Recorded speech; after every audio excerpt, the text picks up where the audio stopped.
રાજકોટ જિલ્લા પ્રમુખ સમિતિ તથા પ્રદેશ પ્રમુખ સમિતિ શ્રી દીપેશભાઈ Patel total ex paramilitary force association તરફથી સરકારશ્રીને નમ્ર વિનંતી કે અમારા કલ્યાણ બોર્ડ બનાવવા આવે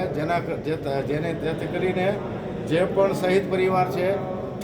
એમને કોઈ મદદમાં કોઈ પ્રોબ્લેમ ન આવે, એમના કાર્યો તત્કાલ સોલ્વ થાય તથા એઓને જે લાભથી વંચિત છે એ લાભ એક વાયા મળવા કરતાં જે કલ્યાણ બોર્ડ એક નિર્મિત થાય તો એનાથી એમને તાત્કાલિક કલ્યાણ બોર્ડ બનાવવામાં આવે તથા પેરામિલિટરી ફોર્સની અત્યાર સુધી જે પણ માંગો છે એ માંગોને અમારી x paramilitary force total all India association તરફથી સરકારશ્રીને નમ્ર વિનંતી કે જલ્દીથી જલ્દી અમારી માંગો પૂર્ણ કરવામાં આવે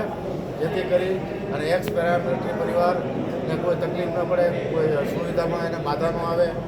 એના પરિવારને નોકરી સમયસર મળી જાય, કોઈ પણ ડિપાર્ટમેન્ટમાં પ્રાયોરિટીમાં એનું કામ થાય, કોઈ પણ પ્રશાસન હોય એની સુનવાઈ તાત્કાલિક થાય. એટલા માટે ફરીથી અમે આ રાજકોટ જિલ્લા સંગઠન તરફથી સરકારશ્રીને વિનંતી કરીએ છીએ કે અમારી જે પણ માંગો છે, જે ગાંધીનગર અવારનવાર અમે આવીએ છીએ અને માંગો આપની સમક્ષ રાખીએ છીએ, એ માંગોને નજરઅંદાજ ન કરે. એક પેરામિલિટરી ફોર્સ જવાન 20 વર્ષ યા 17 વર્ષ નોકરી કરી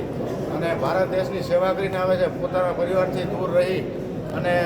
પોતે જે ભારત દેશને એક ભારત માની જે રક્ષા કરે છે એના ઉપલક્ષમાં એની ખાલી એટલી જાયજ માંગ છે જે 14 માંગો છે. એમાં એક્સ પેરામિલિટરી ફોર્સનો દરજ્જો, ત્યાર પછી કલ્યાણ બોર્ડ તથા જમીન છે, મકાન છે અથવા અન્ય કોઈ પણ લાભો છે એનાથી વંચિત ન રહે, એને પ્રાયોરિટીમાં બધી સુવિધા મળે એના માટે સરકારશ્રીને ફરીથી નમ્ર વિનંતી કરું છું કે આપ જલ્દીથી જલ્દી અમારી માંગોને પૂર્ણ કરે. અમને પણ શરમ આવે છે કે અમે એક પેરામિલિટરી ફોર્સ જવાન થઈ, સૈનિક થઈ અને વારંવાર અમે કોઈ ધરણા પ્રદર્શન કરીએ યા પબ્લિક સામે અમે અમારી માંગો લઈને બેસીએ તો એમાં સરકારશ્રીનું નીચું દેખાય છે.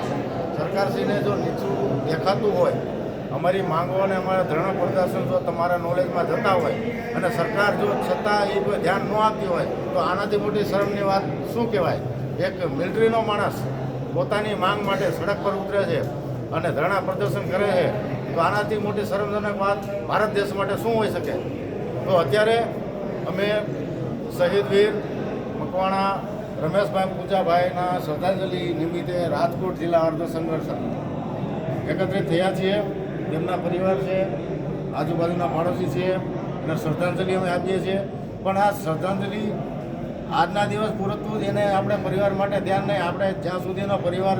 જીવિત છે, એના બચ્ચાઓ છે, એમના મિસિસ છે, એ લોકોના કોઈ પણ પ્રોબ્લેમ આપણે સોલ્વ કરવા જોઈએ.